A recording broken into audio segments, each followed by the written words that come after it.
Our relationship with Russia is at its lowest point since the Cold War. And Moscow's aggressive actions are a threat to our security.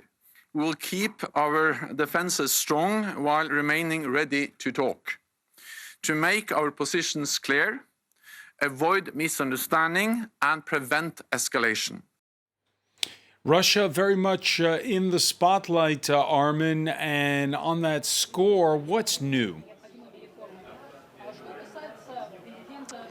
Well, what's new is, I think, a signal from NATO that it won't put land-based missiles in Europe once these various arms control treaties with Russia expire. So there's at least a desire to send a message that, yes, on the one hand, there is this robust language on the question of Russia, but also a hope that NATO is articulating for dialogue, and this is also a point that President Macron made in that presser, which I just went to, that while most of these arms control pacts are expiring, that it's still important to give some sense that Russia is part of a common space in a way, and so therefore pushing Russia completely away is not really in NATO's interests. I think that's something that's shared by various NATO members. But yes, we did indeed hear some pretty hard words, particularly, as you would expect, Francois,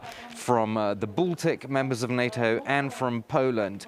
It was obvious when you listened to them earlier in the day, they were trying to focus minds, and particularly Joe Biden's mind, on what they see as their main challenge, which is Russia rather than China. So I think they don't want NATO to lose its focus on Russia, and all those heads of state or government that I mentioned from the Baltics and Poland talked about what they called strengthening NATO's eastern flank. So that's still very much the order of the day. Armin Georgian reporting live there from Brussels at the NATO summit.